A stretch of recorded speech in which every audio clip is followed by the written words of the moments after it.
at Marine Midland Arena in Buffalo for the MAAC Tournament semifinals. Good crowd on hand. Niagara and Canisius, a shot in the championship game at stake on the MAAC Television Network. Jack Armstrong and his Niagara Purple Eagles are looking to paint the Marine Midland Arena their own shade of purple, and senior forward Chris Watson is the primary artist. Last night he led Niagara to a quarterfinal win, upsetting Loyola 53-43. Jeremiah Johnson sparked the offense with 16 points as the Purple Eagles set up a MAAC Tournament semifinal showdown for bragging rights in Western New York. John Beeline's Canisius Golden Griffins are the highest seeded team still standing. The number 2 seeds routed Siena last night by 40 points and certainly are feeling good about their chances of winning tonight on their home court. It's the Western New York semifinal, Niagara versus Canisius, and it's coming up next.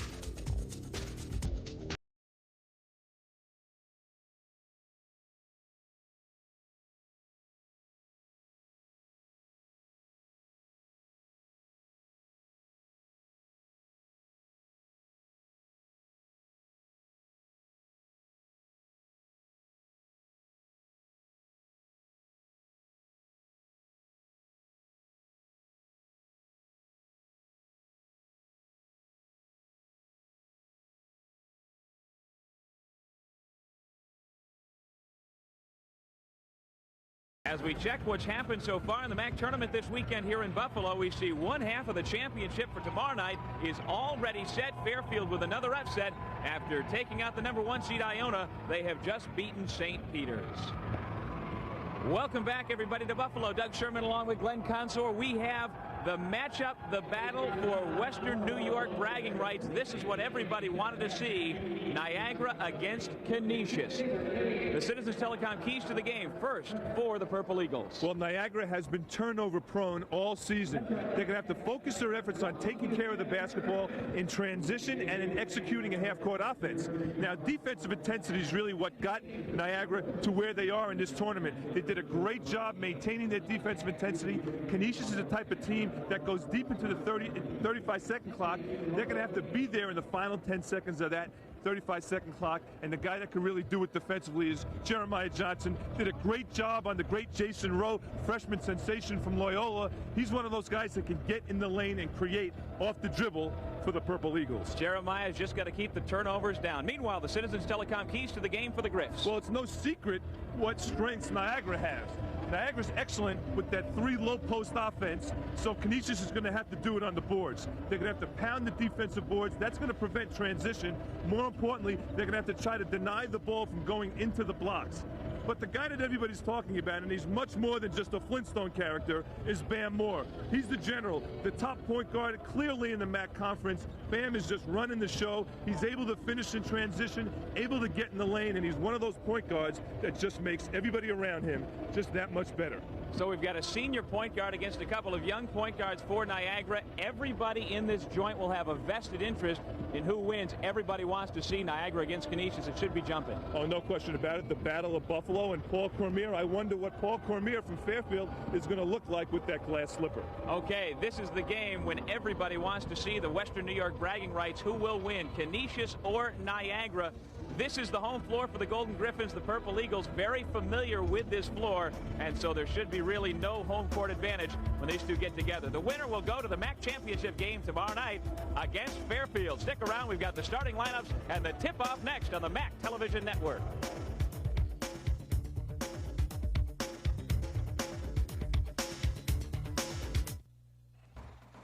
This game is brought to you in part by Pepsi-Cola, the official soft drink of the MAAC.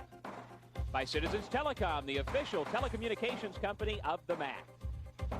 By Marine Midland Bank, banking for the real world. By New York Lottery, they're the hottest tickets in town. And by Amtrak, the Smarter Shuttle. The starting lineups for the Canisius Golden Griffins and the Niagara Purple Eagles. Here at center court of the Marine Midland Arena. You see the starting lineups brought to you by Citizens Telecom for the Purple Eagles. I think Jeff O'Connor, who's the top three-point shooter in this league, is going to need a big game from the outside. That should open up the inside for Jobity, Young, and Watson. And for the Griffs, Cameron, Collins, Lampkin, Thompson, and Moore.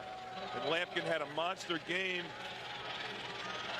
in this tournament so far. Bam Moore is going to control the tempo, but Thompson's the guy that I think is going to emerge this game. One of the top three-point shooters, could put it on the floor. Thompson's going to need more to look for him in transition. The joint is jumping like it hasn't all weekend because the two locals are ready to go head-to-head. They're the officials who will keep things in line. Gene Manji, Murph Shapiro, and Joe Mingle. And this is a series that dates back a long time. Two old members of the Little Three, now members of the Big Four. The last time they met, as you see, early in February, the Griffins won by 2 in overtime, and that all-time series has been a tight one. John Beilein, the head coach of Canisius in his 5th year. This season, a record of 16-11. They were 10-4 during the regular year in the MAAC, and good for the number 2 seed in the tournament. Meanwhile, Jack Armstrong in his 8th year, just up the road about a half hour at Niagara, 11-16 this year, 5-9 during the regular season in the MAAC, and handshakes all around as Jack Armstrong and John Beilein are ready to go head-to-head. Both coaches know that tempo is going to be so important this game. Canisius likes to get you in a half-court game. Niagara excels in the transition game. It's going to be important for Niagara to get down and make sure they take care of the basketball, execute a half-court offense, and get the ball into one of the top low-post players' hands, Chris Watson. Bam Moore, first team All-MAAC at the point. Ryan Collins, Lampkin with the basketball. Here's Cammert, who is the second leading scorer for the Griffs this season. Lampkin.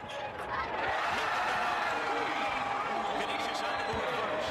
Picks up right after he left off. He's been on fire from the three-point line, and it just gives him another option aside from Thompson. Lampkin, if he makes those shots, all of a sudden Bam Moore has option A, Lampkin on one side, option B, Kevin Thompson. Lampkin picked apart Siena last night for 12 points and 9 rebounds.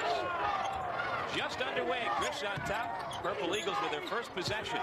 O'Connor, the best three-point shooter in the conference, misfires, and here come the Griffs, 3-on-2. More mishandled. Again, it's Lampkin from the baseline. 5 for the sophomore from Langley Park, Maryland.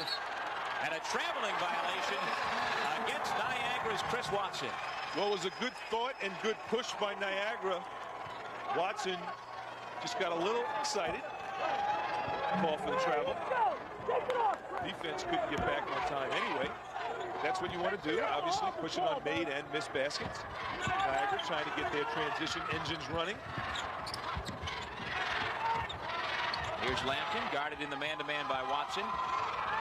Trying to establish Collins underneath, but Jobity with a nice defense with a steal. Nice job by Jobity getting around Collins.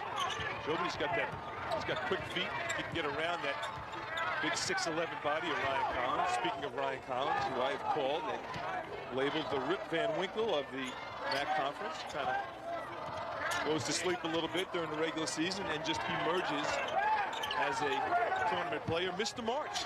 Boy, huge night last night. Mr. March comes alive. 10 points, 12 boards, 5 blocks, 3 steals in only 28 minutes against Siena.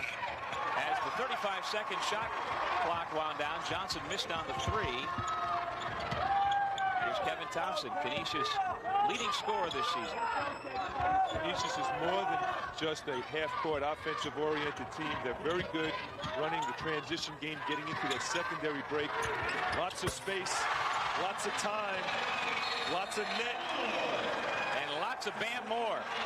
The Marine Midland Arena crowd appreciates the senior from Brooklyn. 22nd timeout called. Bam Moore. He only averaged 8 points a game this year, yet he is considered the best point guard by many in the league. So Jeremiah Johnson just got caught behind the screen, and I talked to Jack Armstrong before this game, and he said we're going to have to service Bam Moore up and down the floor, bother him, don't give him open looks, not only at the shot, but open looks at creating off his penetration. They're going to have to bother Bam Moore's handle, take it away. Big Bam. the all-time leader in assists at Canisius College. They see the quick start for the Griffs. 2 by Lampkin, 1 by Moore. Jermaine Young left alone in the corner. He passes back out. This is what they wanted. O'Connor with the open 3. He's 0 for 2 now. And Niagara will keep it. Chris Watson and Jamie Cammert dueling underneath. Cammert the last to touch. See, O'Connor has to keep shooting in the gaps of the zone because Niagara doesn't really have the prolific shooters from the outside with the exception of O'Connor.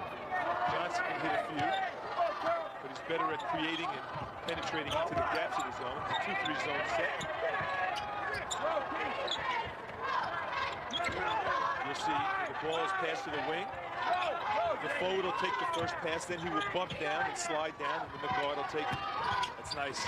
Johnson quick off the dribble, and the layup by Young. Attacking the gaps, Jeremiah Johnson to Jermaine Young. First points for the Purple Eagles, down 8-2. Lampkin now being defended about 35 feet from the hoop by Chris Watson into those 2 quick jumpers.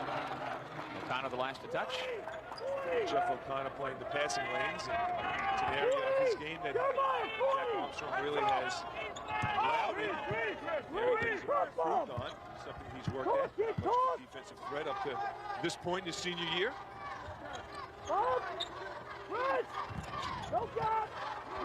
8 seconds on the shot clock. Lampkin again, this time an air ball. Young got out there and made a miss. Lampkin, first 2 shots were nothing but net. Didn't hit any rim, then he threw up an air ball. Here's Watson, leading scorer for Niagara. Into Jobity. And the 6'10 center misses the jump hook. Johnson trying to create something out of nothing, and he does. 8-4, Canisius. He's got great quickness and has the ability to finish on the glass. Jeremiah Johnson can pick you clean. Thompson left alone. Kevin Thompson gives the Griffins a 7-point lead.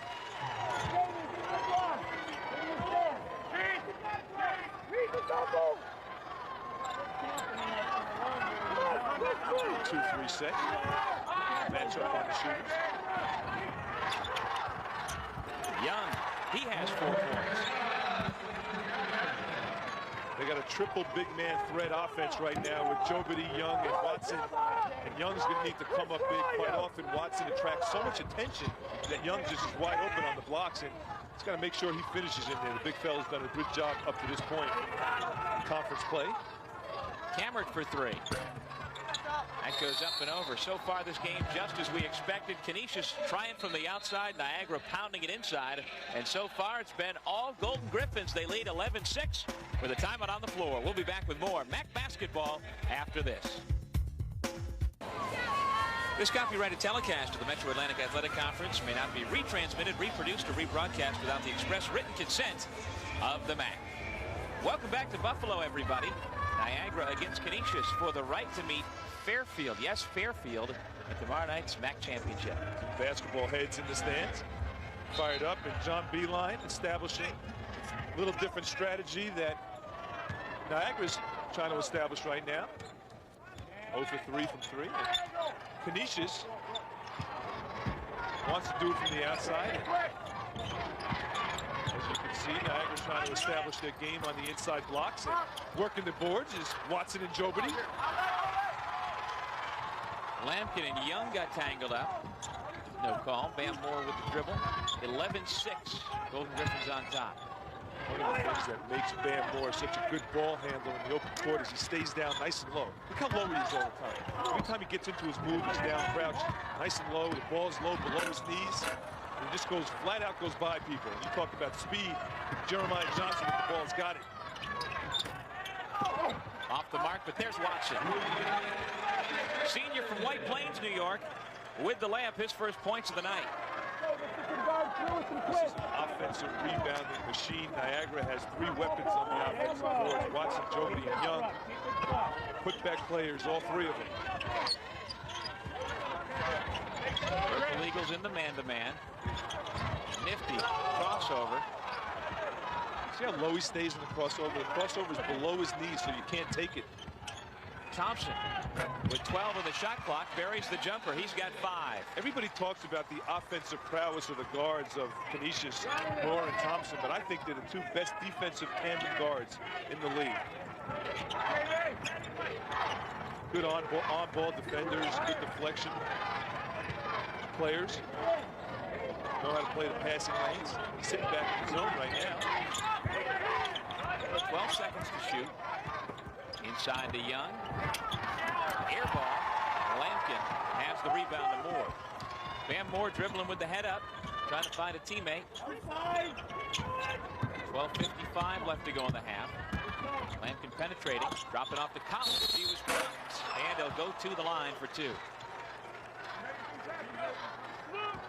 Nice catch by Collins.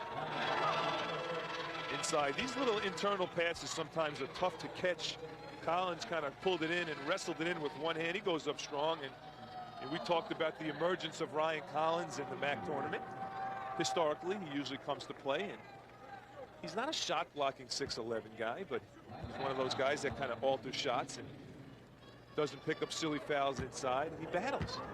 You need a guy like that. He takes charges. Makes the first. Canisius with some substitutions. Mike McCarthy and Matt Tribal in. Actually, Tribal will come in for Collins after this free throw if he makes it.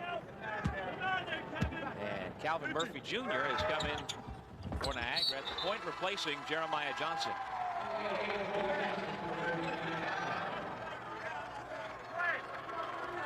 The senior giving words to the freshman. Collins sits down.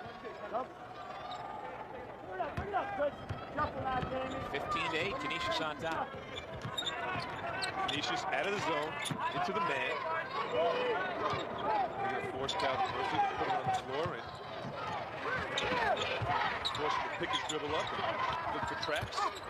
Watson forcing it up, but he was able to make something good out of it. He'll go to the line to shoot 2. Everybody talks about Watson's ability to pound the offensive boards, but what I think makes Watson such an effective and potent offensive player is his ability to move without the ball. He just kind of moves from the top of the key, flashes into the box area, and he's able to finish. Jack Armstrong knows how valuable Chris Watson is to this team. That foul against Mike McCarthy, the team's first. Watson misfires. Chris Watson, 6'7", 227 pounds. Out of White Plains, first team all-conference performer, averaging over 17 points a game. Jobity tapped that ball out of bounds, and Canisius will have it. Terrific job John Beeline has done this year with this team. A lot of people felt that this Canisius team did not have the front line to be effective. Yet he's been able to develop the talent, develop an offense that's been so tough to guard because he's one of these guys that knows how to work the 35-second clock. And when you get a guy like Bam Moore, one of the few mistakes that Bam Moore has made all tournament, came off a 12-point, no-turnover game. First round of the tournament. No turnovers. He played about 35 minutes. Thompson gets a pick. Misfires. Calvin Murphy after, but had it stripped away. Moore, nice look to Tribal. And he's got 2. So Calvin Murphy Jr. was motioning to the official that he got chopped instead of getting back on defense, and they get burned, gave up a basket. You just got to play. Sometimes you just got to forget about what you think is happening. Play basketball. Canisius with a 9-point lead. Changing defenses. Canisius back to the zone.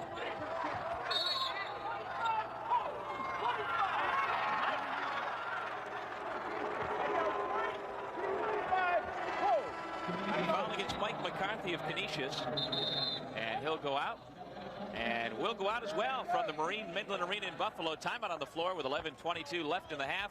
We'll be back with more MAAC basketball after this.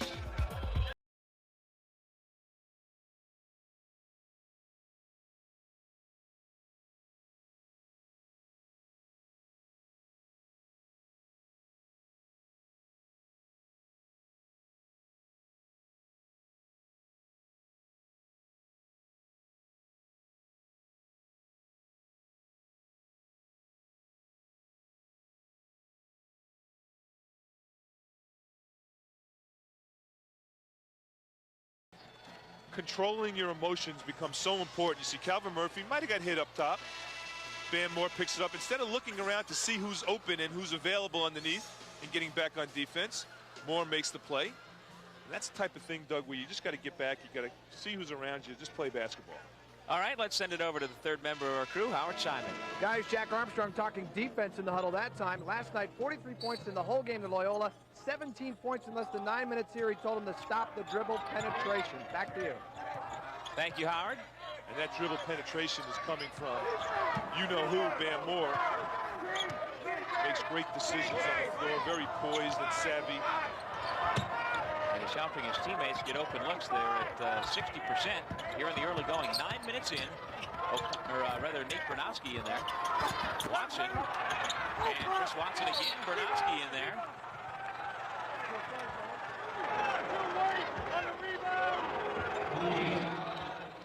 Lampkin picks up the foul up top, and we talked about rebounding at the top of the show, how important it is to prevent those second chance opportunities. Niagara will just pound the offensive glass, and they're not only big, Niagara, but they're quick to the glass. Had a cleanly played game so far. Only 3 turnovers total, 2 for Canisius, 1 for Niagara. Bernowski, quick pass to Young. That's really impressive. There's Murphy, who didn't finish. Watson does. He'll go to the line to try and complete the three-point play.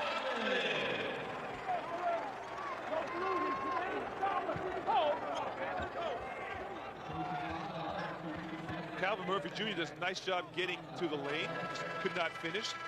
The kiss wasn't soft enough. Look at Watson go to work. He's got a host of moves once he gets it in the lane, and he's got that instinct to kind of get that inside position. You really have to lay a body on him to push him out of the lane. That's Dale Sawyers in the screen. Desperately needed, an excellent athlete, one of the few really jumping jacks on Canisius' squad. Very active player.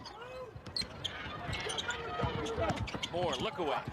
Layup was missed, but right there for the tip-in was your man Dale Sawyers. Active, I love him. Only a freshman. Has struggled a little bit this season in remembering plays, but it's all those athletic type players. We need those athletes out there. As a high schooler in Ontario last year, he made second team All-Canada. Midway point of the first. Canisius by 9. Here's Jeff O'Connor. O'Connor had a string last night of consecutive games with at least 1 3-point jumper snapped. In spite of that, Niagara won. Here's with the shot clock winding down. Just nicked the rim. Watson's in there fighting again. The officials are going to have to confer one official. Shot clock needs to be reset. There was a question whether it hit the rim or not, and O'Connor did, just barely nick the rim. Worley did a good job of getting his hand up, and it looked like it did hit it on the left side of the rim. Little nick. The officials did the right thing. Shot clock is reset to 35. Inbound comes to Jermaine Young. Now Brent Beamer into the game, and Jeremiah Johnson back in at the point. Now when Canisius plays a straight man-to-man, they'll do a lot of switching. You'll see everybody switching with the exception of the center position. Ryan Collins just kind of helped out. And may have had something to do with Young missing on that. Here's Kevin Worley. No doubt. Back to Van Moore. Gets a screen, uses it. Off the front of the rim. Lampkin with a nice up and under to get around Jermaine Young. Lampkin's got 7 points. It's an 11-point Canisius lead. Do unto others as they do unto you. Lampkin and Canisius now hitting the offensive boards. And the fans here in Buffalo, at least those who are rooting for the Griffs, loving it. 11-point game. We'll step away for the timeout on the MAAC Television Network. Hey fans, the next time you come to Buffalo, why not stay at the full-service downtown Holiday Inn? Heart Hotels cater to business meetings, social functions, and provide rooms for your out-of-town guests. For reservations, call 716-886-2121. Holiday Inn Downtown, the official hotel of the MAAC Television Network. And Keith Lampkin for Canisius has had the hot hand early. Well, offensive rebounding becomes easier in transition, but Lampkin with a nice little up and under move, and Young's feet were kind of landlocked. He just couldn't move to help. You need those light feet. He's already better than his season average. 7 points. He averages 6.5 a night, helping the Griffs to an 11-point lead. Canisius really likes to put it on you in the way it runs. They usually have about 4 or 5 runs during the course of a game where they really pull away, stay focused. Jermaine Young, one of those battlers underneath. He's got 6 points. He's got good focus and good concentration when he gets it on the low post. Ryan Collins back in. Dale Sawyer's with the ball. Thompson's back in. He's got it. And Worley's at the point with Bam Moore getting a rest. Collins in trouble. 14 seconds to shoot. Here comes a take. Slip a little. Worley puts up the runner. Had a little more time than he thought with 5 seconds on the shot clock. Bad pass by Nate Bernowski. Niagara's got it back. And Jeremiah Johnson, the point guard, will come and take it with 24 seconds to shoot. Patrick McNamara is into the game for Niagara. He's number 33. Interesting matchup between Sawyers and Watson on the blocks. Notice how Canisius switches. McNamara should have just shot it. 6 on the shot clock. And by pulling it back, he gave Canisius a chance to block it. So now with 6 seconds left on the shot clock, Niagara not only needs to get off the shot, they also now have to inbound it. And Kevin Jobity will replace Chris Watson. Keep your eye on Jeremy Johnson on this out of bounds play coming off the screen. There he is. 20-footer. Long. Pushing foul on the rebound against Young.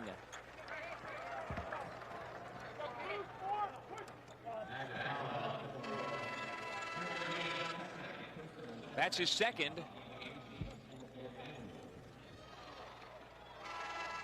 Worley goes out, and Bam Moore comes back. O'Connor returns, and Young goes out. Also, Matt Tribal replaces Ryan Collins, so both coaches keeping everybody fresh. John Beeline trying to return to the big dance. Last year's MAAC tournament champions. And Canisius trying to position himself for that once again. Could be a repeat of last year's final game at Fairfield.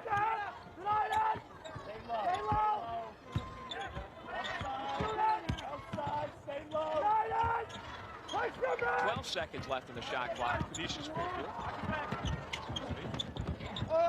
Thompson had the shot blocked, and McNamara comes away with it. Niagara needs a little spurt here. 21-12, they're trailing. Jobity posting Tribal. New spin move to the baseline.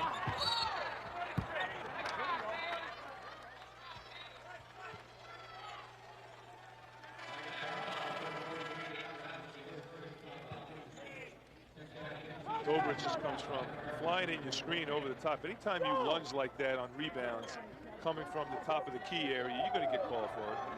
You've got to be crafty, stay under control, and don't lunge. Mike McCarthy is back in.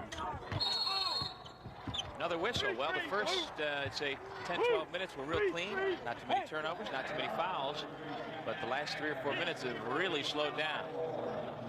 What Niagara is trying to do right now is once Bam Moore gets rid of the basketball, game plan from Jack Armstrong is to try to prevent it from going back to Bam so the ball is reversed. Cameron. McCarthy with a trigger. Nate Bernowski the rebound. O'Connor with a pull-up. Air ball. Here comes Bam Moore trying to push for the Golden Griffins. Left side McCarthy. It's great to see how Bam Moore knows where the shooters are. You see him give the ball to Mac McCarthy. He knows he can drill it. He looks for them. Good point guards make those types of decisions. Know where the shooters are. Thompson, pass off to Tribal. 6 minutes remaining in the half. 11 seconds on the shot clock. Tribal had a shot blocked. Nice job by Nate Bernowski. Johnson missed the reverse. And McCarthy the rebound, and Johnson winds up picking up the personal. Mike McCarthy's a great shooter, but John Beeline wants him to do the other things, like rebound and play defense, and you saw him pick up a big-time rebound, Mike McCarthy. And in last night's game against Siena, he did both of those things. He had the 11 points with the outside shot. He also had 5 rebounds in 15 minutes. That's a great ratio. As substitutions for Niagara. Go, Jake. Go. Mike McCarthy, you see him run up the left side of your screen. 30. Satch from the Bowery Boys. He's got that Satch hairdo. Is that a TV show? The Bowery Boys? Yeah. Come on, Doug, you're killing me. Was it black and white? It was great. It was black and white. No. Leo Corsi and the Bowery Boys. Great show. I was talking about this earlier. If it's black and white, I'm not watching. I guess not. I Dream of Jeannie before 1972 didn't exist. You got a little basket, right? Okay, I'll give you that. All right. Just checking if you have a pulse. Good challenge by Collins on the defense. Watson, though. Finally, I say finally, ball still loose. These two Western New York rivals getting after it. Jack Armstrong's club continues to fight and scrap despite trailing by 11.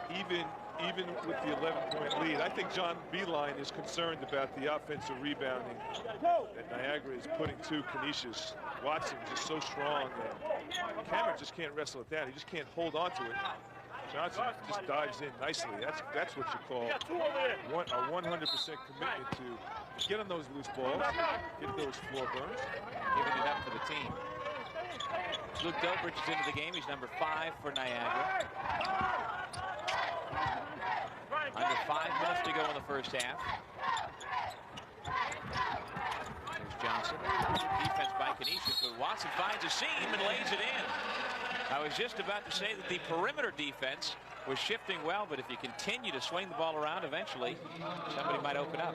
Well, Johnson did a great job of getting in the gaps. It's something that Jack Armstrong is trying to teach him. Now, Jeremiah Johnson really has struggled with his turnovers this year. He was benched for a good portion of the season because he had 9 turnovers in one game, and Jack Armstrong really wanted to make a statement to Jeremiah, and now Jeremiah all of a sudden is playing good basketball and taking care of the basketball, limiting his turnovers.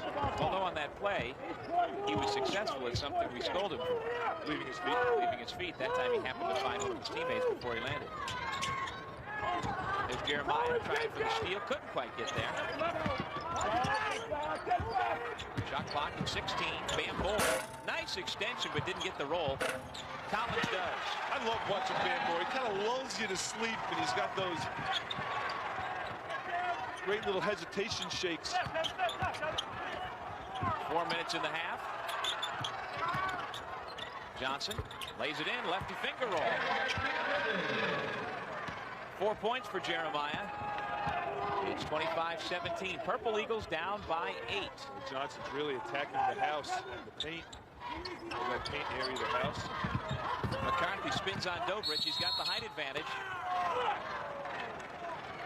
Blocking foul against Dobrich. Scouting report on McCarthy, make him put it on the floor, and it's exactly what he did. Puts it on the floor with the left hand, and Dobrich, about 6 inches shorter than McCarthy, picks up the foul. Dobrich takes a seat. And Nate Bernowski comes back in. Just saw Thompson talking to his coach, Beeline. Has McCarthy. Luke Dobrich came off the bench for Jack Armstrong last night. Picked up a big offensive charge. John Beeline, focused as ever. 2 for 2 at the line for Mike McCarthy, and we've got an officials timeout on the floor with 3:41 remaining in the half. It's a 10-point Canisius lead. We'll be back with more MAAC basketball after this. Distinguish yourself at Manhattan College, ranked among the top Northeastern colleges and universities by U.S. News and World Report. Join our caring campus community in Riverdale, New York, where the student-to-professor ratio is 15-to-1. Be part of an impressive group of Manhattan College alumni, ranked 3rd in the nation in corporate leadership. Whether your goal is business, arts, education, engineering, or science, we'll help you show the world what makes you unique. Call 1-800-MC2-EXCEL. Kevin Thompson is one of those players that has really improved certain aspects of his game. Normally just a catch-it-and-shoot-it player, and he's improved, putting it on the floor. And Kevin Thompson has made my most improved team. And you take a look at the list. On the top of the list, Kevin Thompson, Didier Boucard of Fairfield, and Jason Rowe, Brian Matthew, Marcus Faison of Siena, Jamar Hunter, Jeff O'Connor. And these fellas, I believe, really improved during the course of this season in a seasonal period of time, and really gotten much better. And Thompson yesterday did a nice job from the floor. Had a nice floor game, 6 assists. You don't see that quite often from the 2-guard spot. But he's had plenty of experience at the point. It's another thing he's had to overcome. Although it's not that tough of a transition for a guy like him, but playing point, playing 2, and going back and forth last year. You know, I mentioned during a seasonal period of time, a lot of players improved during the course of the year. Those guys really did it this year. Did a nice job working on their game. A guy like Kashif Hamid has had huge improvement in his numbers from this year, his sophomore year, to last year, his freshman year at Iona. But he seemed to do the great deal of his improving over the summer. Certainly has. And McCarthy kind of wondering what happened on that play. John Beilein asking the same question. 3:05 left to go in the first half. I love watching Jack on the sidelines. Just show himself. He's one of the few coaches in the country that burns more calories than the players do. Calvin Murphy Jr. at the point. O'Connor, every time he touches the ball, you hear the Canisius bench yelling, "Shooter." That's a blocking foul against Cameron. Not often does a 6 feet 10-inch center drive to the basket, and didn't really look good, but he winds up getting the better end of it. Cameron just a little bit late getting over. Got there late, yeah. Quick first step though by the big fella. Yeah. Maybe Jack's playing him out of position. Maybe he's a 2 at 6'10".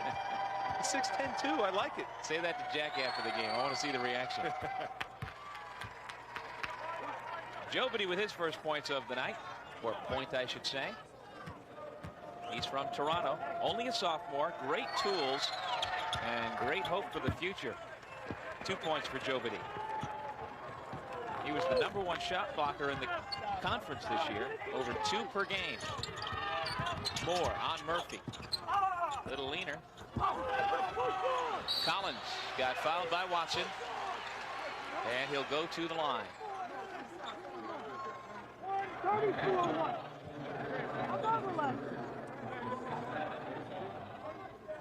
Well, offensive rebounding so far in this game has been Niagara's forte, but Collins getting after it there. Offensive rebounds, Niagara 12, Canisius 5. That's a lot of offensive rebounds, and a lot of them been Watson and Jobity. And Jermaine Young, and you know, if those things are happening, you know what really the result is. There's a lot of missed shots going up as well, and Niagara really hasn't done it from the outside so far. They're kind of mid-range shooting. You want to extend the defense, you got to shoot a couple threes here and there, mix it up, need that bounce. Interesting matchup now. Thompson on the point guard, Calvin Murphy Jr. O'Connor's been off the mark here in the MAAC tournament. No 3-pointers yesterday, and none so far today. That one was way off the mark.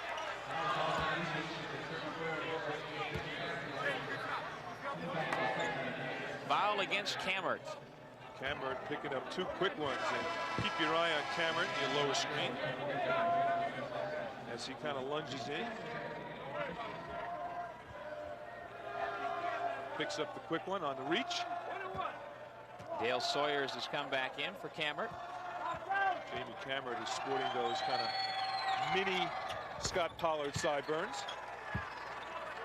Boy, Pollard may as well just go with the whole beard at Kansas. But boy, those guys can play. We've talked about them. Kansas, Kentucky, the whole package. UCLA, the whole package. Trying to think of the teams, I think, as we have a lane violation, could be heavy favorites to go to the Final Four. I really think UCLA is going to be the sleeper out west. UCLA might be the most talented team in the country. I think the team that can run a half-court offense and also play both speeds, both transition and slow, is going to win the NCAAs this year. Minnesota's another one. Not too many folks have heard about the Golden Gophers, but they can play ball. Big, rugged team, very physical. Inside of 2 minutes left of the half. Nice acting job by Watson. This time he didn't get the award for it. Yesterday we saw it twice. And the little floater, Kevin Thompson, he's got 9. Chris trying to pull the little Robert De Niro on the blocks. Didn't work. He could draw him, though. He's very good at it. You have to have a talent for that. We saw it twice yesterday. Little Dennis Rodman. Dennis is the best dive tape. 15 seconds to shoot. This is Calvin Murphy Jr. with a lob inside. Double team on Watson. Swing it to O'Connor. Purple Eagles still without a three-pointer. Thompson for 3. Nice job by Thompson moving to the open spot. He didn't just stand, and Jack Armstrong wants to discuss it. Transition defense, so important. I'm glad you pointed out Thompson's role in that, because it's easy to say nice pass by Moore, but you're exactly right with Kevin Thompson getting to the open spot rather than just sitting in the corner. Well, a lot of guys just kind of get to a spot and expect the ball to come, and that time Bam kind of penetrated in and drew his man away. Thompson moved to the open spot with the V-cut. So he draws the defense. O'Connor shifts over, and Thompson just doesn't stand. He comes from like the baseline up to the wing and just nails it. And thanks to Kevin Thompson, Canisius is 4 for 7 outside the arc, while Niagara is 0 for 9. Jack Armstrong trying to keep this one close right now. A 13-point difference with 1:07 left to go in the half. And Jack has to try to find the right solution to that. He puts in Brent Beamer, who can shoot it. Taking out O'Connor. Going with the 2 point guards at the same time, Murphy and Johnson. Beamer, Jobity, and Watson. Niagara really has 2 platoons. They go with a big lineup and they go with a smaller, quicker lineup. Try to get some penetration. Block shot by Sawyers, but in there on the offensive glass again is Chris Watson. He has 10 points. Shot clock and game clock almost identical. Canisius can pretty much hold for a final shot. And Bam Moore will do that. Just controls the show. Look at him. Cool, calm, and collected. Got a terrific feel for the game. Canisius should go to the locker room with a double-figure lead. Up by 11, 10 seconds to go. Thompson, tough shot by Jovity, getting out on the shooter. That's a 6'10" guy running out at you. Threw it up about 5 feet higher than he wanted to on that J. Canisius wants a 20-second timeout because they want to utilize an inbound play with 2.6 seconds to go. That's enough time to get a jump shot or put it inside the columns.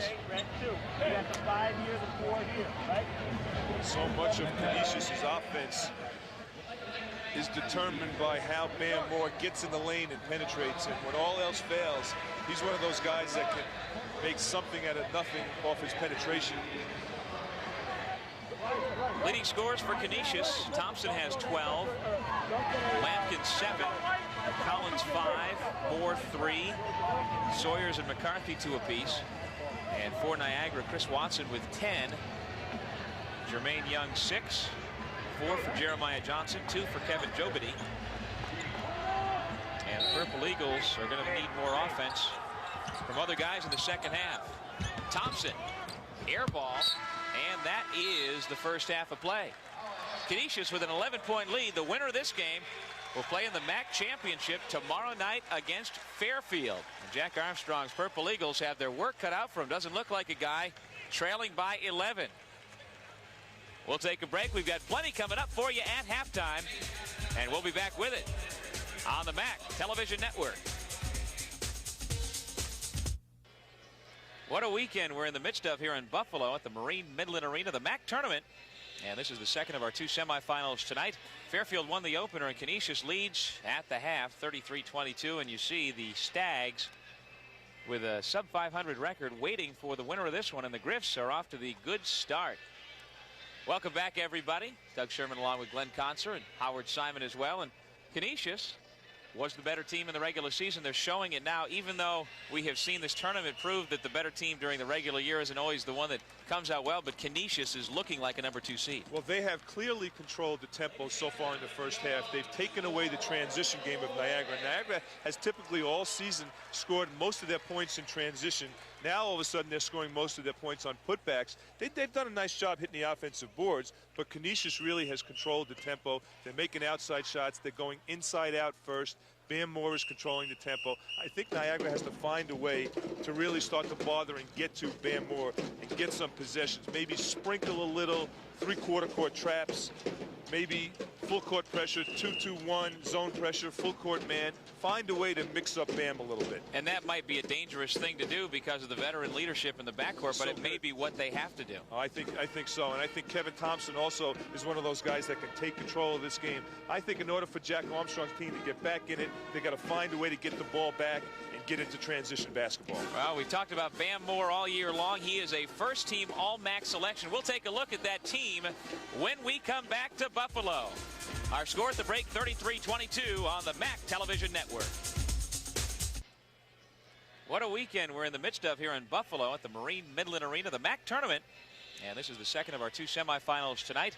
Fairfield won the opener, and Canisius leads at the half 33-22. And you see the Stags with a sub-500 record waiting for the winner of this one. And the Griffs are off to the good start. Welcome back, everybody. Doug Sherman along with Glenn Conser and Howard Simon as well. And Canisius was the better team in the regular season. They're showing it now, even though we have seen this tournament prove that the better team during the regular year isn't always the one that comes out well, but Canisius is looking like a #2 seed. Well, they have clearly controlled the tempo so far in the first half. They've taken away the transition game of Niagara. Niagara has typically all season scored most of their points in transition. Now, all of a sudden, they're scoring most of their points on putbacks. They've done a nice job hitting the offensive boards, but Canisius really has controlled the tempo. They're making outside shots. They're going inside out first. Bam Moore is controlling the tempo. I think Niagara has to find a way to really start to bother and get to Bam Moore and get some possessions. Maybe sprinkle a little three-quarter court traps. Maybe full court pressure, 2-2-1, zone pressure, full court man. Find a way to mix up Bam a little bit. And that might be a dangerous thing to do because of the veteran leadership in the backcourt, but it may be what they have to do. I think so. And I think Kevin Thompson also is one of those guys that can take control of this game. I think in order for Jack Armstrong's team to get back in it, they got to find a way to get the ball back and get into transition basketball. Well, we talked about Bam Moore all year long. He is a first-team All-MAAC selection. We'll take a look at that team when we come back to Buffalo. Our score at the break, 33-22 on the MAAC Television Network. Welcome back to Buffalo. Memories all over the place this weekend, and Canisius trying to make it memorable, getting back to the championship game for the second straight year. That's what they are hoping to do. They lead by 11. Well, last year was a great memory for the Griffs. They made it all the way to the NCAA. Always memories to be rehashed when you've got the MAAC tournament.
Ah, the memories of the 1997 first team All-MAAC team. We'll be back with more at the half with Canisius leading Niagara 33-22 on the MAAC Television Network. As St. Peter's College celebrates 125 years as the Jesuit College of New Jersey, we salute the commitment of our Jesuit fathers, the dedication of our faculty, who are renowned for their teaching and research, the scholarship of our students, the success of our Peacock athletic teams, and the accomplishments of our St. Peter's College alumni, prominent in business and civic affairs. We thank all of you for making St. Peter's College a leader in higher education for today and tomorrow. This game is brought to you in part by Pepsi-Cola, the official soft drink of the MAAC. By Citizens Telecom, the official telecommunications company of the MAAC. By Marine Midland Bank, banking for the real world. By New York Lottery, they're the hottest tickets in town. And by Amtrak, the smarter shuttle. Good crowd on hand at the Marine Midland Arena here in Buffalo, and Canisius with an 11-point lead in this battle of Western New York and for the right to go on to the MAAC championship. Doug Sherman along with Glenn Conser, and the Golden Griffins pretty much had everything going their way. I mean, Niagara had a little bit of offense, but for the most part, it's been all Canisius. Well, it certainly has. Again, Canisius controlling the tempo of this game. The interesting thing about the first half from Niagara's standpoint, only one turnover. They really struggled with turnovers. They've taken care of the basketball. They're just not getting shots. They're not rotating around. They're not whipping the ball around the perimeter, not going deeper into the 35-second clock. They need to show more patience on offense. Kevin Thompson, big part of the offense as we check the highlights. The junior guard was knocking down jumpers as he got a nice feed from his partner in crime. Good point guards make other players around them better, and when you play with Bam Moore, you know you're going to get it. Thompson moves to the open spot, sticks it off the penetration, and Lampkin came up big, and I just talked about rotating the basketball around the perimeter. That's what you get open shots, because the defense can't rotate with you on quick passes. Jeremiah Johnson, using his quickness, gets in the lane, tries to make something out of nothing, but able to finish. And really the story of the first half has been the offensive rebounds. 14 offensive rebounds by Niagara, most of those coming from Mr. Watson on the blocks. And speaking of those stats, let's check them. Brought to you by Amtrak. Take a look at those rebounds again. 14 offensive rebounds. 14 of those 22 Niagara rebounds came from the offensive end, but only shooting 25%. Goose eggs from three. Again, there's no balance in the way of offensive opportunities. They're just kind of relying on trying to get the ball on the blocks, and I think they need to extend the defense, make some outside shots, get some continuity on offense. Jeff O'Connor, the big culprit for Niagara, 0 for 6 outside the three-point arc. We'll take a break and come back with the start of the second half. Canisius by 11 on the MAAC Television Network. Back in Buffalo, 11-point game at the break, and let's send things over to Howard for a quick word. Guys, you know, John Beelan has really ushered in a great stretch of Canisius College basketball here. NIT bids in 94 and 95, 95 Final Four in New York.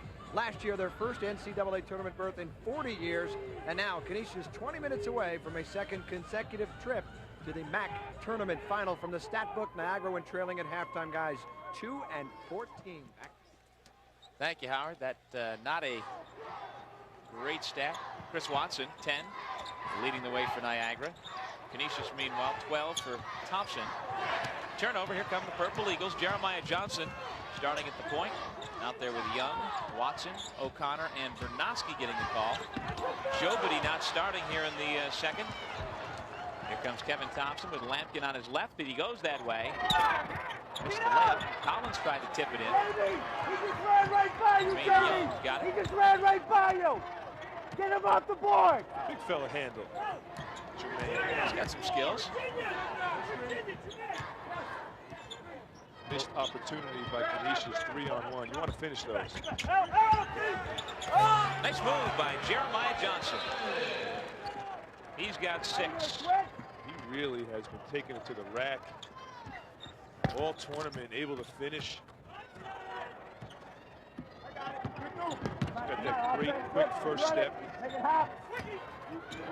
One of those guys that really needs to improve on his one dribble stop, shoot the J move, and if he can work that into his repertoire, it's going to be dangerous. Bam Moore misses. Here comes Johnson. 9-point lead for Canisius. We've got a foul against Canisius, and Johnson will go to the line. Well, one thing Niagara needs to do is get Jeff O'Connor involved in the offense. In this tournament, the sharpshooting specialist from the outside is 0 for 10 on three-pointers, including 0 for 6 tonight. He's about a 38% shooter from that three-point area. He's just not putting them down. And as you can see how important that is for Jack Armstrong's club to be able to balance the floor and extend the defense. And Jeremiah Johnson really has been a factor, because even though they're not making outside shots, he's able to get in the lane and create. He's got 7 points, as you see on your screen. Little left-hander from Herndon, Virginia. Rattles it off the front rim, and Lampkin has the rebound for the Griffs. 8-point game, Canisius on top.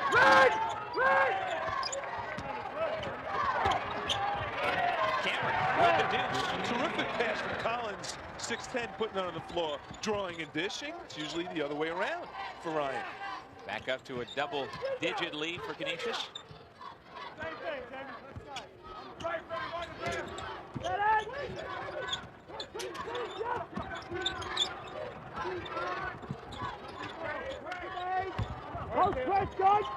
Man-to-man, Watson gets around and lays it in. Sweet drop step, so quick. He stayed low, just got Collins on his back. And once he felt that feel from the side, he just went up strong. Before the shot, we've got a foul on Bernowski. Good move by Lampkin.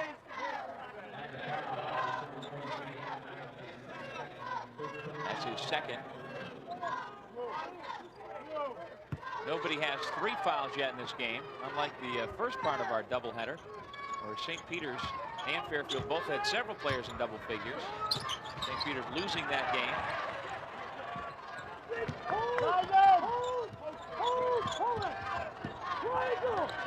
Jack's so vocal on the side. Jeremiah was going to penetrate. Jack said, wait a second. Let's run and execute. No need to rush every time. Mix it up. Play slow, play fast. 8-point game. 12 on the shot clock. Watson in the right corner. Tries to find the cutting Johnson. Watson will need to hurry. Tries to feed it off to Johnson. That shot hit the bottom of the rim. That constitutes hitting the rim. Reset the shot clock, but Canisius has it. Nice pass. Cameron is hammered going to the rack, and he'll go to the line for 2. How about Bam Moore? Another great look. Picks you apart in the open court. He knows how to look away defenses. See, a lot of players come down and will look one way and then throw the other way, but when he looks that way, he will move the defense with his head and eyes. It was a good catch by Cameron, just couldn't put it in the orange rim. After picking up the personal, Young goes out, and Jobity comes back in. James Cameron from London, Ontario at the line. Cameron's been into bodybuilding and weightlifting. His brother actually is a bodybuilder, and John Beeline was like, hey, let's lay off the weights a little bit. You need that flexibility. Shoot those J's. Good natural athlete. He was a high jumper in high school. Makes them both. He's got 4 points all in the second half. And the Griffs are back up by 10.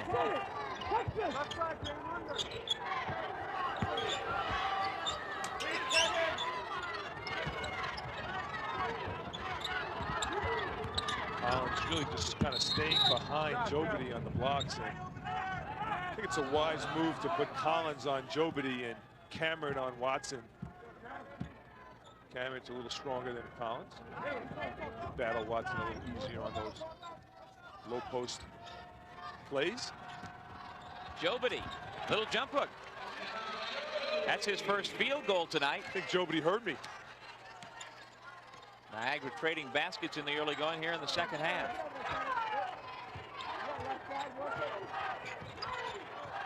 Lampkin guarded by Nate Bernowski.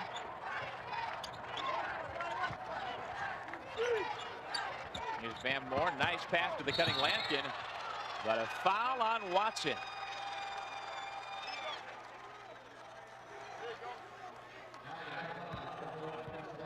See, they just spread you out, make good cuts to the basket. Watson came from the weak side and looked clean, but he hit him with the body.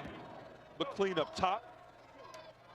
What do you think about this, Glenn? One stat that I've talked about over the years that I wish basketball would alter is to give an assist now to Bam Moore after the free throw is made, because he set him up with a good pass. Why not give him an assist? Because the team wound up scoring off of his pass. Totally agree.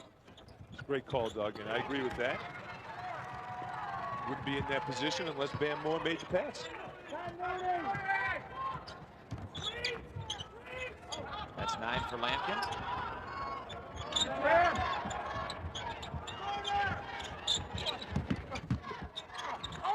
Watson, no good, but a foul against Canisius. Ryan Collins thinks it's on him, and it is. He's following the official right over the scores table. Watson comes off a screen up top by Dobrich and just powers straight up. For all you young fellas that like to get the ball on the blocks, watch Chris Watson just go up with 2 hands, nice and strong, not a lot of pump fakes, just draws fouls. Watson really struggling from the line. He is 2 for 6 so far tonight. He's got that little hitch, keeps it on his forehead, stops, then shoots it. Takes away from the rhythm of his shot, but well, he makes the second. Yep. And we've got a timeout on the floor with a 10-point game. Canisius on top of Niagara. You're watching the MAAC Television Network. Students come to Fairfield University to discover what the world has to offer and what they have to offer the world. They reflect, they act, they are changed by what they learn and do, and that changes the world. It's part of the Jesuit ideal of education, being, doing, being part of the world, and doing your part to make it better.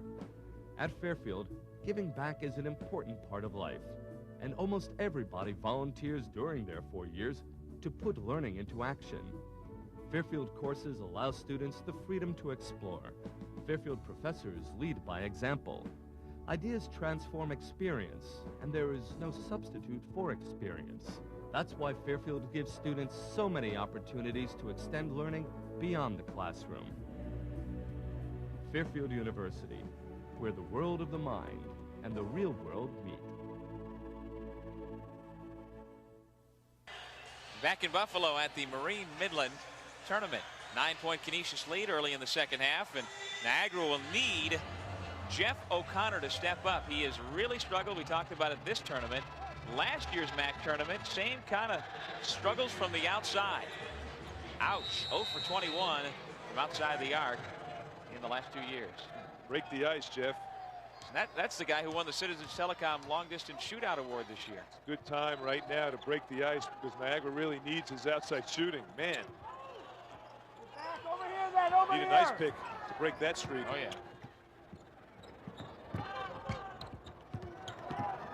Bam Moore behind the back, spin dribble, and Jobity says, get that out of here. Back, man. Give us Jobity. That's all well and good out top of the key. Bring it in here, and you're going to have to face me. Jobity's the top shot blocker in the conference. Watson caught stepping on the line. It's a quick move inside. Just have to have a feel for where the baseline is.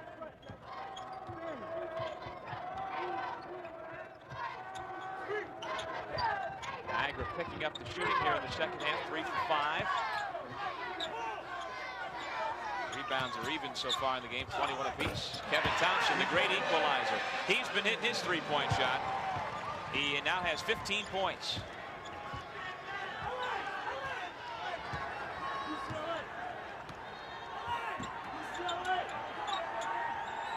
Jack Armstrong now going with some quickness with Murphy and Johnson, 2-point guards.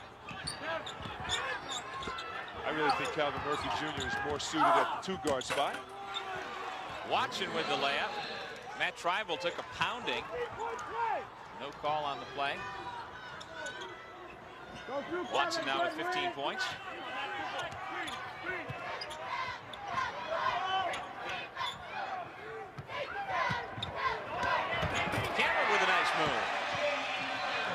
that's something that John Beeline has put into his offense. It's a little weave, kind of like the old Harlem Globetrotters. They just kind of weave it around when guys start standing around, and it creates movement and opportunities. Block shot by Tribal. McCarthy's back in. And Moore to Thompson. He always knows where Kevin is. He can't connect down the three. Here comes Jeremiah Johnson. Browski filling the lane on the far side. Johnson takes it into traffic and draws the foul. Well, Johnson's been so proactive getting into the lane and creating. And when you don't have the outside shooting with you, you really have to try to finish, and that's what he's doing. Imagine Johnson playing with a shooter right now where you could just turn around and kick it back out. Look how much attention he's drawing. Collins comes back in as Tribal goes out. And that's been the problem for Niagara all day, is Johnson's getting in the lane, and the only thing he really can do is make that little internal pass, no one to throw it out to. Johnson is the second leading scorer this year for Niagara, just under 10 points a game. Cameron has gone out for Canisius. Jack Armstrong told me that his Niagara team has gotten a lot of confidence from the women's team doing so well. Coming up to the final game from the 7th seed in the conference, and also the Iona loss really gave them some confidence and made a statement to the team that, hey, anything's possible at this point. Canisius by 12 with the basketball. Van Moore glances up at the shot clock. 11 to shoot. McCarthy loses the handle. Still no need to panic. Van Moore with the ball. Just inside the arc, that's a two-point jumper. Van Moore's got 5. 46-32, and a 20-second timeout called for by the Purple Eagles, who are down by 14 points. See, right now, Jack Armstrong has to talk about perimeter pressure out top. Thompson and Moore are taking over this game with perimeter shooting. Not much going on in the low post for Canisius, but there's no need because they're getting some points in transition. And Moore's able to come down. He just gives a little juke move, draws the defense back. He pulls the trigger. But that's not what Van Moore's forte is. He can beat you in so many other different ways without scoring points. And right now would be a very apropos time for Jack Armstrong to instill some three-quarter court pressure, possibly some full court pressure. But against that man, it's a dangerous thing to do. It's a gamble. Yep. It's a gamble either way, but I say do it when the lead starts to trickle away. Some zone. Why not play zone when you're struggling from the outside? Good call by John Beeline. 13 seconds on the shot clock for Niagara. Murphy Jr. no good, and the ball goes back up over the backboard. Calvin Murphy, the son of the all-time leading scorer, the same name at Niagara.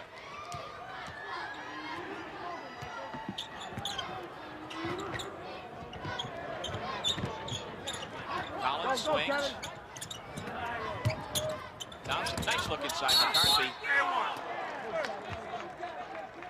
And McCarthy will go to the foul line. You know, when you're not a threat on offense, you could play a soft zone. Look at where the perimeter players are playing. They're kind of behind the three-point line, just kind of making the statement to Canisius, to Niagara, beat me from the outside. So they'll play soft. And that man right there, Jeff O'Connor, he could nail it, and they're going to certainly need his prowess from three. Hey, if there's going to be an answer from the outside, it's pretty much got to be him, because no one else on the team has really stepped up throughout the regular season. So it will make you think that there's anybody you can count on at this point. And Brent Beamer normally is one of those guys that can make some three-point shots, only shooting 28%. We haven't seen much of Brent this game. Struggled with bone spurs in his ankle all season. 15-point Canisius lead. Here's O'Connor wide open. Got to be thinking about it. Jobity with the putback. Lots of cleanup baskets. Somebody forgot about Dan Sawyers, and he slams it home. Bring it down, Mr. Sawyers. He's got that spring, Doug. Nickname could be Leap Sawyers, athletic and active. That'll quiet you down. Jermaine Young with the jump shot. 8 points for Jermaine. Now Thompson. Smart pull. 17 points.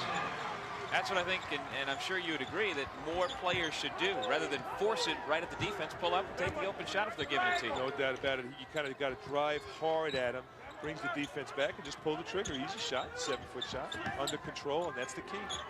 Stay under control. McCarthy, the steal, and O'Connor, the foul.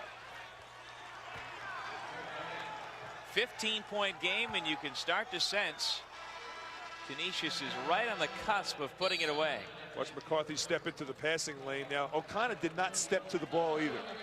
Would have made that play a little bit more difficult for McCarthy to pick it up if he would have stepped to it. And we've got a timeout taken on the floor with 11:03 left to go in regulation. It's a 15-point game. We'll be back with more MAAC basketball after this. Kevin Jobity really has made himself a force on the defensive end, and he's one of those guys that reads and helps. See him come up and help on Bam Moore, gets the block.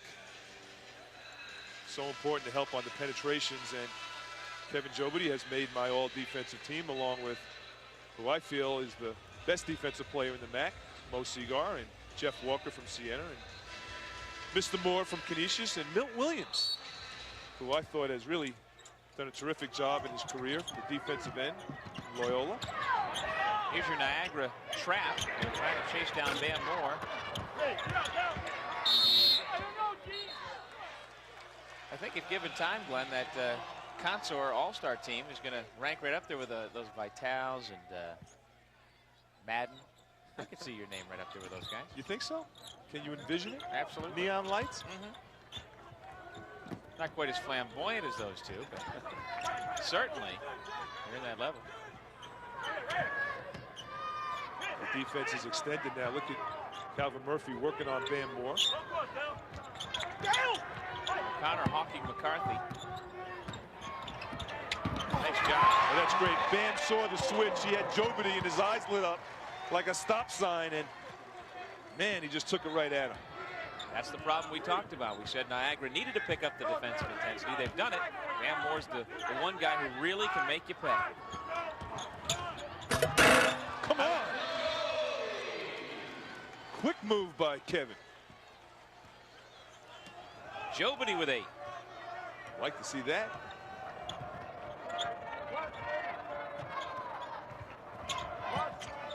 Midpoint of the second.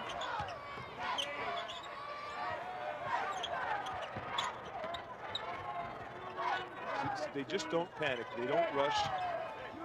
They really play that 35-second clock like a drum. They break you down. Blocking foul, and Bam Moore will go to the line. Joby just takes baseline, gets in the paint, says it's mine. Don't you get the sense he could probably do that a little more often if he played that brand of ball and had that mindset? Well, it's an intensity level that I think he has to maintain. I talked to Jack Armstrong about it. He feels that he has lapses with his intensity, and it's something that young players will improve on with time. Intensity is so important, Doug. From a concentration standpoint, keeps you in games, and sometimes when you're not playing well or you're not shooting well, if you can maintain your level of intensity, you can get back in ball games and get your game back. Bam Moore up to 9 points now. It's a 17-point game. The Fairfield Stags await the winner of this one tomorrow night for the MAAC championship and the right to go to the big dance. Canisius is really an interesting team to watch, both offensively and defensively. Nice move again. Maybe he hurt us. He's getting active. But getting back to Canisius, Doug, I think they're an interesting team to watch because they play the 35-second clock so well, and then they'll get a stop. And then they'll play the 35-second clock so well, and then they'll get a basket, and then they'll get another stop. So they kind of slowly have the ability to pick up leads, and they slowly chip away. They don't go on a lot of fast runs. You don't see them pushing the ball up the floor and getting a lot of baskets in transition where it's really noticeable. One of those teams that slowly kind of chip away, and all of a sudden you look at the scoreboard and they're up 20. Right. Well, they're on their way to that right now, leading by 17.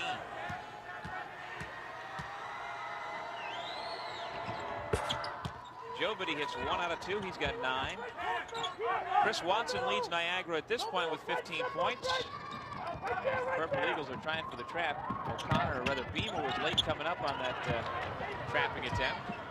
But it turns into a turnover anyhow. Watson.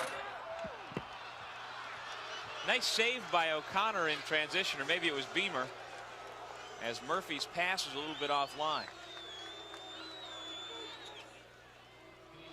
Yeah, you want to catch somebody in stride. See how he had to reach back for it? You want to lead him. Watson with the cleanup.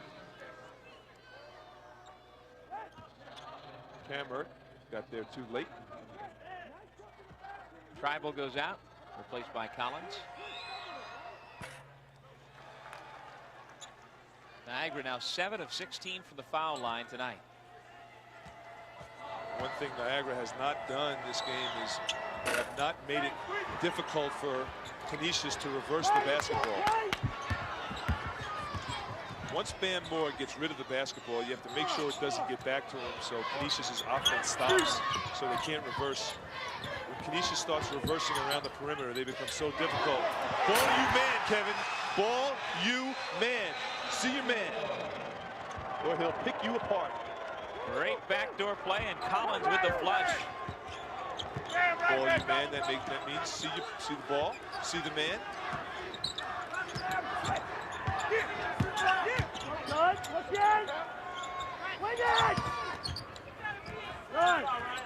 Jobity posting. Backing in. Ryan Collins with the foul. So Jobity will go back to the foul line. See, anytime you reach and lunge and your hand is facing parallel to the floor on an attempted shot block, you're going to get called for the foul. You have to have your fingertips up in the air on a block or even an attempt to bother somebody. And usually you'll play it safe. See his hands up in the air. See him reaching and slapping. Then watch him reach down. It's a foul. Even if it's clean, they're going to call a foul. And that's his third.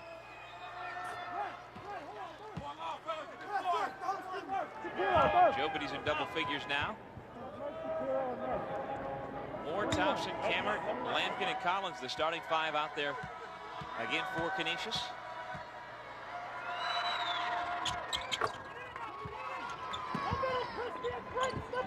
Here's the full court pressure.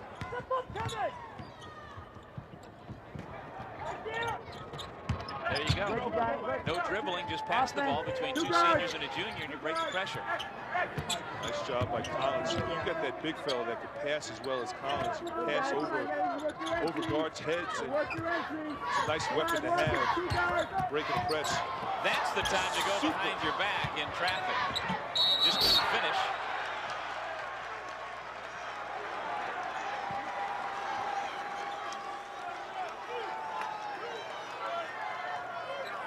Dan Moore threw it around his back.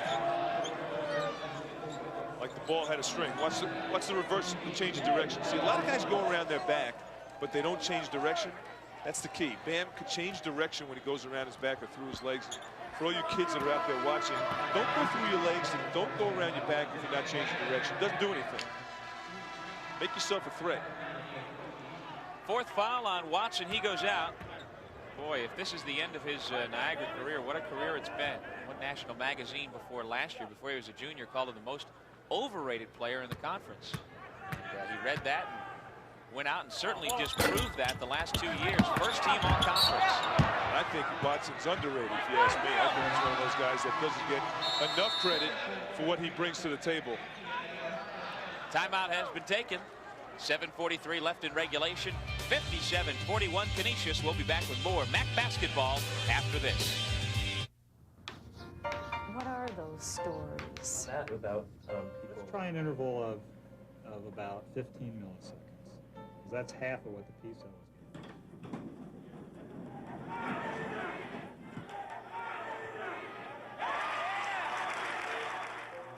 the aspects of the retreat, like you talked about friendship. It's also about what that knowledge means for the human spirit.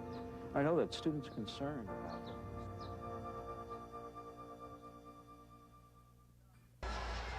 Back in Buffalo, and despite trailing by 16 points and struggling from the field, Niagara's Jeff O'Connor has had a fantastic junior season.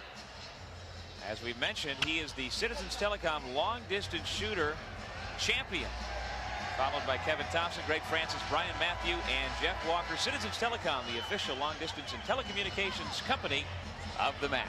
It's a shame his J has disappeared in the tournament, because Jack Armstrong really needs that missing component to the offense. The three.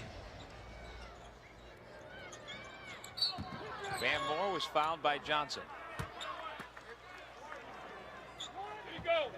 Ben doesn't show much emotion. He just kind of flat out goes on and just plays. Doesn't matter what happens to him. He doesn't talk to the officials. He doesn't talk to the opposing team's players. He just talks to his players. Shows leadership, and Canisius doing a nice job, 80% from that free throw line. And if Jason Rowe, the freshman, well, now he's done with his freshman year, point guard for Loyola, is watching this game, I think he can learn a lot from Van Moore. Not that he's overly expressive, but just go about your business. Don't let the exterior things bother you. And even though I didn't get a chance to talk to Jason after the game last night, you got to figure playing back in Buffalo and all the attention he received must have played a role last night. Well, I think it has. He just never really had a chance to get into the flow of the game. The game kind of got away from him and really hurt his game. And I'm sure he, his family, would have liked to have seen a better performance. But you know what? He's got 3 more years left to come up here and make some noise. He'll be at Albany next year. Right. Mike McCarthy, another one with plenty of future ahead of him. The freshman knocks down the 3. Well, the MAAC tournament will alternate, so in Jason Rowe's junior year, it'll be back here, but of course he'll come back up to play regular season games. And that doesn't mean his family can't take the drive to Albany. Absolutely. See him play. Yeah, it'll be at the Pepsi Arena next March, back here at the Marine Midland Arena in March of '99, I guess that would be. And I think it's just so exciting to see really where the conference is going. So many dynamic freshmen really have made an impact this year in this conference, and the future's bright. I think for the MAAC, it's going to be a terrific future the next couple of years. Guys like Jason Rowe and Bellinger and Sunday of Fairfield. Strong sophomore class as well. Like this guy in your screen. Kevin Jobity, 6'10", just a sophomore. And he's about the only Purple Eagle doing it from the foul line. He's got 13 points. 60-43, Canisius.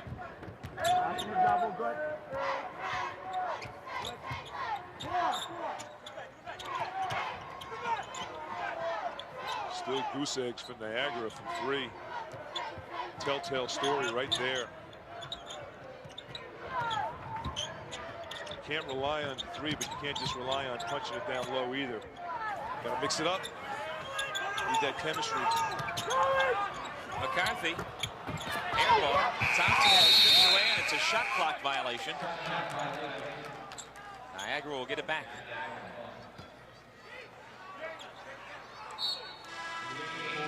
Watson will come back in and play with 4 personals and replace Patrick McNamara. Not much of a gamble there. You need Watson on the floor. Just Absolutely. Get him in at this point.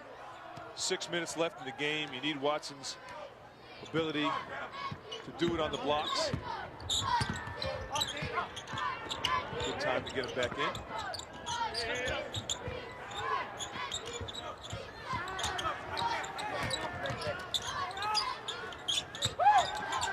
Johnson off to the right. Watson fouled out. And Jeremiah Johnson just took a cheap shot at Ryan Collins and gets a technical. G-Manji right on the play, saw everything, and that's why you have to control your emotions right there. You know what that means? That means Canisius goes to the line, has a chance for 2, gets the ball back for another possession. They're already down 17 points. No need. give Ryan Collins all the credit in the world. Not only did he get tangled. Yeah, but what did the guy do? He swung his arms out. And Jack Armstrong He saying swung his arms out. Collins on that rebound, swung his arms, and coming down from that rebound. I'm not too sure if he did or not, because Ryan Collins was trying to just wrestle out of there. Watch Ryan Collins on your screen on that rebound. He tries to keep it up, and Watson does a good job of kind of wrestling it out. Let's keep your eye on Collins. Both guys are just trying to play physical, and I'll tell you what, he might have got caught with an elbow in the chin. What I was saying, give credit for, was when Johnson came up and gave him a two-hand shove in the back, Collins just walked away. I'm not too sure if Jack Armstrong is wrong about the elbow from Collins. I think he's got a point. I think he's made it. So the college career of Chris Watson, short of a miraculous comeback in the final 5:46, will come to an end tonight here in Buffalo. He will finish up as the second all-time leading scorer in Niagara University history, behind Calvin Murphy Jr.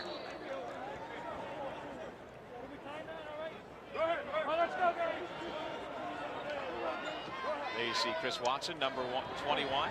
Well, you teach those big guys on those types of rebounds to keep it up, and Watson getting fives from his teammates, and what a terrific career Chris Watson has had here at Niagara. I've really enjoyed watching him play over the last 4 years. Never gave you anything less than 100%. Works the glass, and I have a funny feeling that Mr. Watson is going to make some pretty good money overseas somewhere. Finishing up with a double-double, just what you'd expect. And a very pleasant young man as well. Great guy, terrific guy, and good sense of humor, and it's the whole package. A real steal for Jack Armstrong 4 years ago, part of a highly touted recruiting class, and he was the one that was not really touted coming out of White Plains. And Armstrong wound up getting himself a first-team all-conference performer.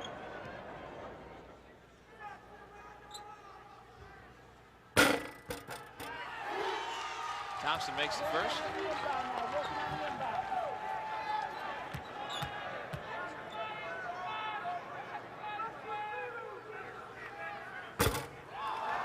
Thompson only 1 for 2 on the technical. Those are the 2 technicals on the Jeremiah Johnson technical foul. 18 points now for Kevin Thompson, who inbounds right in front of us. Nice job by Cameron stepping to the ball. Nobody was open. He just made himself available.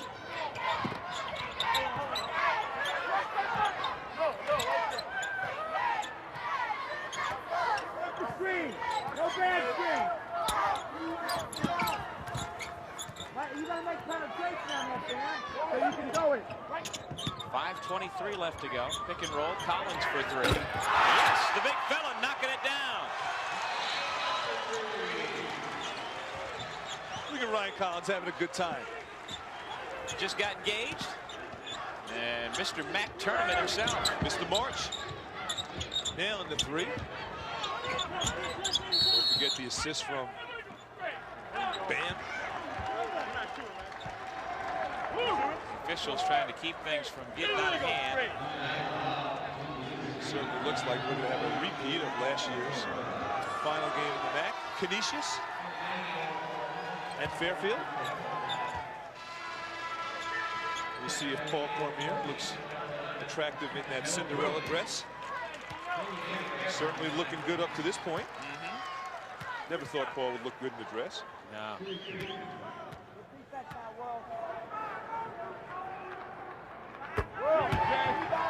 Cameron with 7 points. Good balance for Canisius. Well, did you ever think, Glenn, when we stepped by Fairfield practice on Friday, that team would have any chance of making it to the championship game? I really didn't. I think the seniors even were a little hesitant in their confidence, and they really came to play. I think that's been the difference. Guys like Shannon Bowman and Greg Francis stepping it up, getting balanced scoring. Fairfield has been a team that's been one-dimensional all season. And all of a sudden, when you get balanced scoring, guys like Bowman and Francis become tough to play. Well, do you think, another question along that same vein, do you think Coach Cormier or any of his players thought they had a chance to get this far? I think they did. I think you come into this tournament really in a race the regular season, say, you know, we have a chance and we have an opportunity. Connor missing again. Young cleaning up the glass. But I think they do. I think you have to come into this tournament with some confidence. And with the understanding that anything could happen, the element of the unknown, and what a way to resuscitate the season for Fairfield.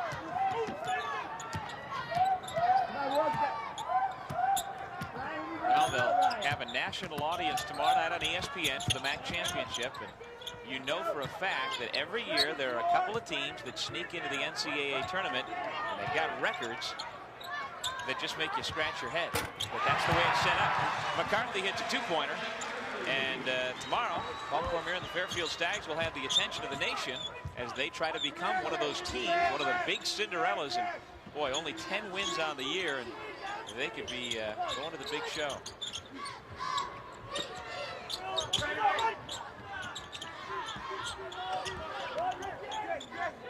Young at the high post to O'Connor. Jeff's got to make one for me.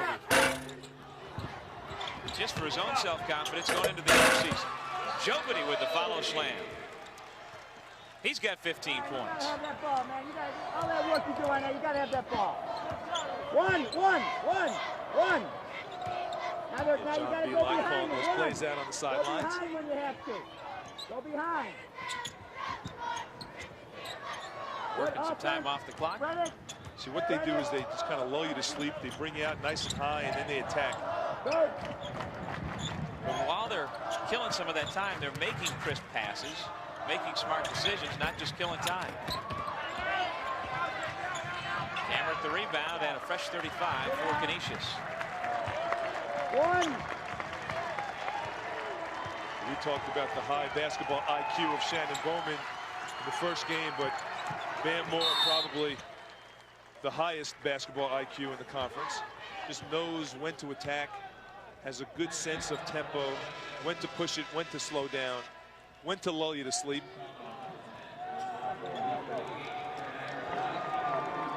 Niagara making changes, Canisius making changes. Ryan Collins replaced by Matt Tribal. And the senior from Michigan gets a big round of applause as he heads to the Canisius bench. Jack Armstrong has a lot to look forward to next year as well. He's got a gentleman by the name of Mike Pawerka from Ontario, transfer from Boston College, who is the heir apparent to Chris Watson. Played behind Dania Abrams at Boston College, waiting to play next year for him. Kevin Worley makes 2 free throws just before the timeout. We'll step away from the Marine Midland Arena in Buffalo with 2:43 left on the clock. You're watching the MAAC Television Network. Experience the sights and sounds of Niagara University.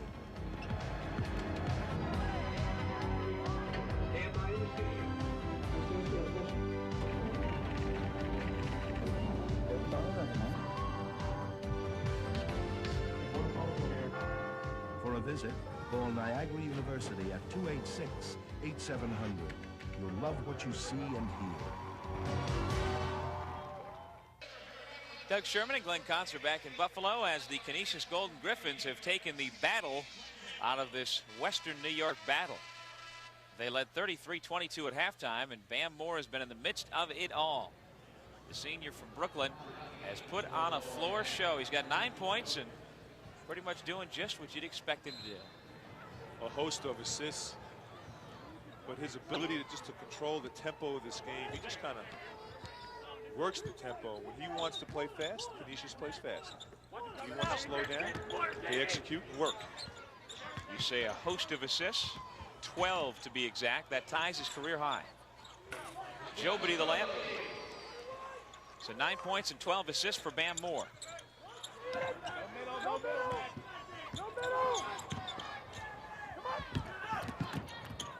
Worley dribbles away.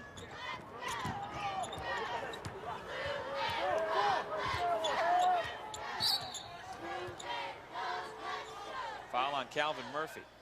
Here's another interesting statistic on Bam Moore. The 2 games in the tournament, Bam Moore has 2 turnovers. And you're talking about a guy that has the basketball 95% of the time in his hands, playing a good 35 to 38 minutes a game. Just doesn't turn it over. He played a game yesterday, played about 38 minutes, 0 turnovers, 12 points, 9 assists, and no turnovers yesterday. Now he picks up 12 assists. Not a bad guy to have on your team, huh, John Beeline? Wonder if he can sneak in a 5th year of eligibility. Probably what he's thinking. I think John would lobby for it. Bam gets the double-double. So he finishes his day with 10 points, 12 assists, and a round of applause from the folks here in Buffalo.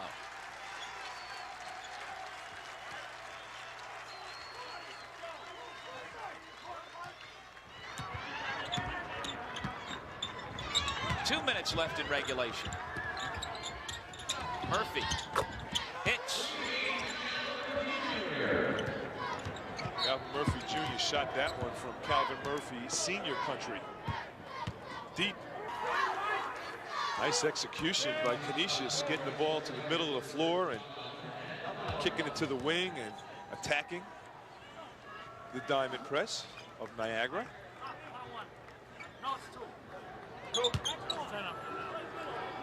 It's been an interesting game, Doug. You know, I thought Niagara did a good job of limiting their turnovers, but they really went so cold from the outside that they became predictable and easy to play. So the game kind of drifted away into the sea of the 35-second clock of Canisius's offense.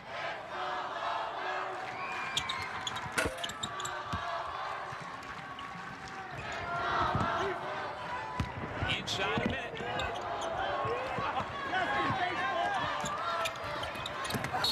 Wilson was hammered by McNamara.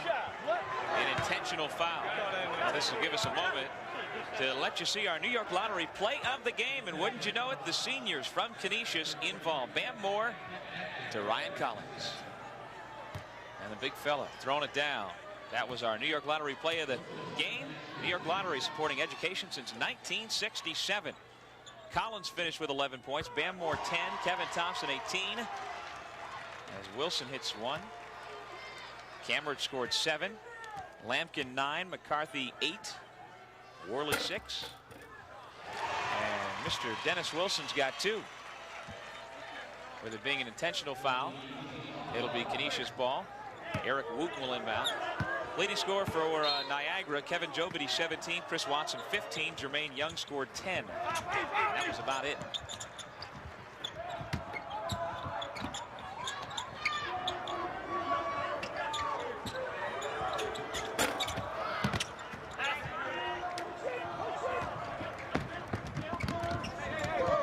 Luke Dobrich had it stripped away. Officials kind of letting him play. Alternate possession, they'll stay right there. Well, what do you think about tomorrow? At this point, totally up for grabs. Element of the unknown. Obviously, Canisius is playing terrific basketball right now. They have a lot of weapons, but Fairfield is as well. And interesting to see both teams have similar strengths. Fairfield's strength is their half-court offense, and so is Canisius. I think Bam Moore might be the difference, but when you've got a guy like Shannon Bowman that doesn't really match up that well against Canisius, I think it's going to be a great matchup. I think the guard advantages go to Canisius, but up front with a guy like Shannon Bowman, Fairfield might have the advantage. That game will be broadcast live on ESPN at 7:30 from the Marine Midland Arena here in Buffalo. And I'd like to take this opportunity to thank everybody this year along our network. Folks from the Metro Atlantic Athletic Conference, Host Communications, MSG, Empire, all our crew for all of their support and work this season.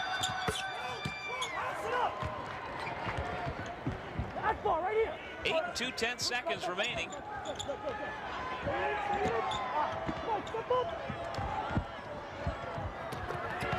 Tryville will pull it out. And that's the ball game. Canisius wins by the final of 78-59 in the Western New York battle. We'll be back to wrap things up from the Marine Midland Arena after this. You're watching the MAAC Television Network.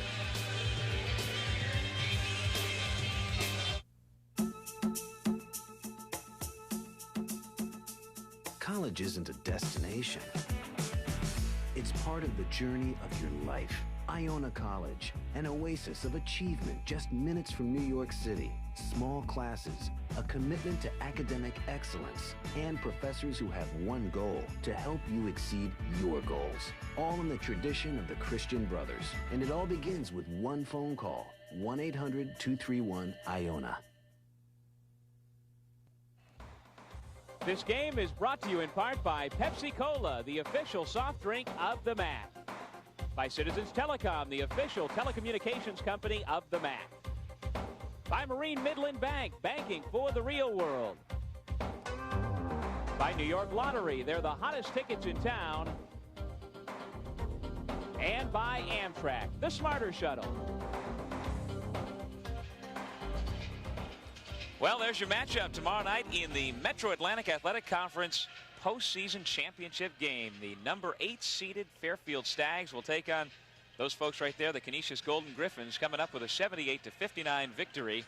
And the way the tournament is shaken down so far through the quarters and the semis, if you'd filled out the brackets beforehand, chances are you'd have missed one or two along the way. No doubt about it. No one thinking Fairfield can go as far as they went, and obviously you have to give a lot of credit to the coaches of the MAAC. I think the coaches have done a terrific job all season, making adjustments starting in February, getting to this point. The basketball has been tremendous, well-coached games. Jack Armstrong did a great job. Unfortunately, he didn't come up strong, but you have to give a lot of credit to John Beeline and, of course, Paul Cormier to getting to the final game of the conference, having a chance to play on ESPN in front of a national audience. Some good basketball is going to be played. Absolutely. With such a bright freshman class that we've talked about this year, the Metro Atlantic Athletic Conference has plenty of good stuff coming up down the road. That'll do it from Buffalo. I'd like to thank you, Glenn Kosser. And we've got, again, the final score. Canisius winning by the final of 78-59 and moving into the conference championship game. Tomorrow night, 7:30 tip-off back here in Buffalo. It can be seen on ESPN. Canisius against Fairfield. The winner will go on to the NCAA tournament. Once again, we'd like to thank everybody along the way all season long for their help. The final score, Canisius 78, Niagara 59. For Howard Simon and Glenn Kotzer, this is Doug Sherman. Thank you for watching MAAC Basketball.